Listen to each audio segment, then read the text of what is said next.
Occupational therapists can help you take the necessary steps to reduce fall risk and increase safety when performing the activities that are meaningful to you.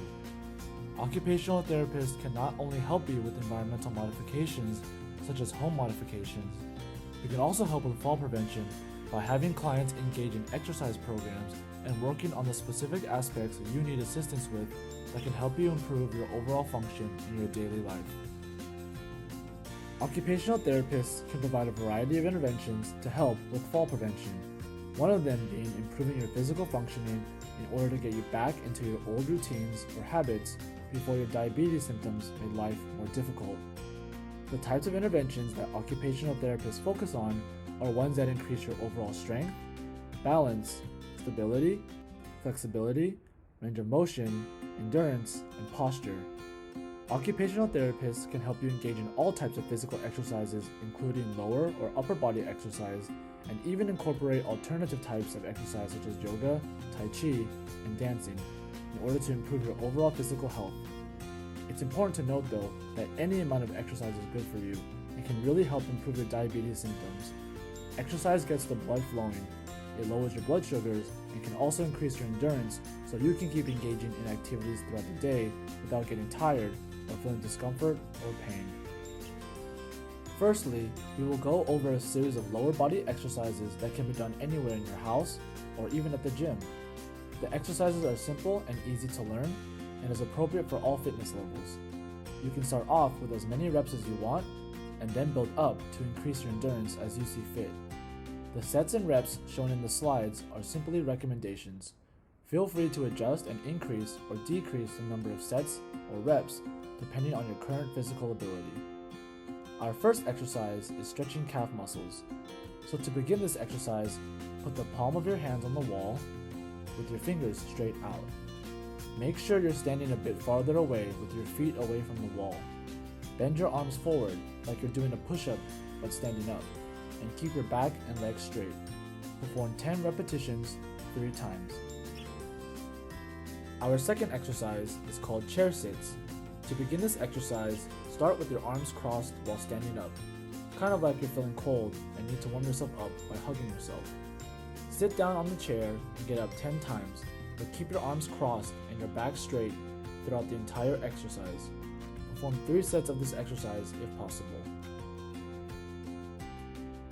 This next exercise is called the tiptoe exercise. Start the exercise standing up, behind the chair, and hold onto the back of the chair. Raise one toe. It can be either the left or the right one, as high as possible, then lower it down. Repeat the same motion with the other toe.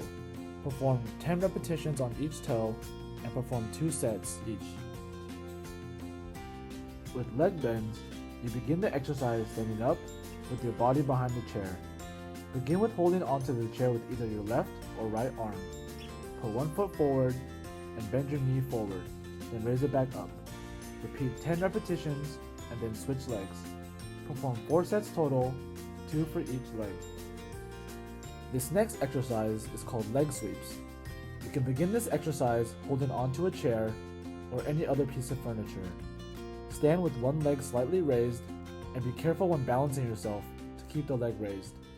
Swing your leg back and forth 10 times in a nice and slow controlled pace. Repeat the same motion with the other leg. Perform 4 sets total, 2 sets for each leg. For heel raises, start with one leg first. It can be either leg. With the leg that you're starting with, point your toes downward with your heels upward, kind of like the motion of going on your tippy toes when someone tall is in your way and you can't see in front of you. Perform 10 to 20 repetitions, then switch legs. Perform 4 sets, 2 sets for each leg. For our final lower body exercise, we have leg waving. Begin the exercise by having your body on the floor. Lean slightly backwards with your arms behind your body to support you. If this is too hard to do, you can support your back with something else while doing the exercise. Wave your legs back and forth in a crisscross motion, but try to keep your legs as straight as possible. Perform 10 to 12 repetitions and do 3 sets of this exercise. After finishing the exercise, shake your feet to stretch them out and relax them until they feel warm. Next, we have yoga. Yoga can be performed by both men and women, and is a great exercise that not only improves flexibility, it's shown to reduce back pain, lower heart rate, blood pressure, and blood sugar levels, and also relieves anxiety and depression. It also improves overall strength and physical fitness. Our first yoga pose is the mountain pose. Stand with your arms at the side of you, with your palms facing outward and feet flat on the floor. Contract your stomach and your buttocks, and slowly inhale and extend your arms up and out to the side. Exhale and slowly bring the arms down, and repeat the motions 2 to 4 times before moving on to the next pose.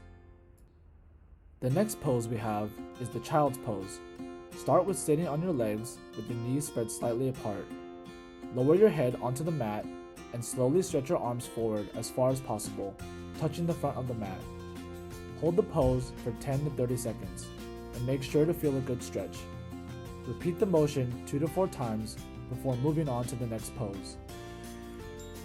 Next, we have the bridge pose. Start with lying on your back, knees bent, and feet flat on the floor. Press your feet down into the floor and lift your tailbone up. Try to thrust upward as much as possible, and try to put your hands under your hips and hold your hands together. Repeat the pose for 10 to 30 seconds, and this one is a bit more difficult, so start by holding the pose for a shorter amount of time. Repeat this pose 2 to 4 times before moving on to the next pose. For the plank pose, start with your body on the floor, on your knees and hands. Lift your knees off the mat with your arms bent, like you're trying to do a push-up. Hold the pose for 10 seconds, and then slowly go back down and rest, before repeating the same pose 2 to 4 times. If you feel that holding the pose for 10 seconds was too easy, you can try to hold the pose for as long as you possibly can before going back down. For our last yoga pose, we have the tree pose. Begin with standing up and raise your right knee up. Swing your right knee out to the side and rest your right foot on the inside of your left leg, just like the picture shows. Keep your hands pressed together in front of your chest, and hold the pose for 10 seconds. Repeat the same motion for the other leg. Repeat the pose 2 to 4 times. Dancing is also a great way to improve your diabetes symptoms and get you physically and mentally healthier. Zumba is a form of exercise that incorporates dancing that is both exciting and fun. It's also a great way to get exercise without putting too much stress or discomfort on your body. It's very low impact and can be done anytime, anywhere. It's a total body workout that can promote weight loss, reduce blood sugar levels, reduce symptoms of diabetic neuropathy, as well as improve endurance. If your body is unable to tolerate the other types of exercises mentioned in this video, or if you're less mobile, such as in a wheelchair or using a walker, you can still do seated exercises such as chair yoga and receive the benefits of physical exercise. Chair yoga is similar to Zumba as it's also low impact, but can still provide the exact same benefits as regular exercise. It helps reduce stress, improves all physical aspects such as core strength, balance, flexibility, and mobility. It helps reduce weight loss, and best of all, it can be done anywhere in your home. It's important to note again that any types of exercise, no matter how easy or small it may feel, brings tremendous benefits if you continue to do so on a daily basis. Exercise can really improve your physical health and overall quality of life so that you can live unrestrained from your diabetes symptoms.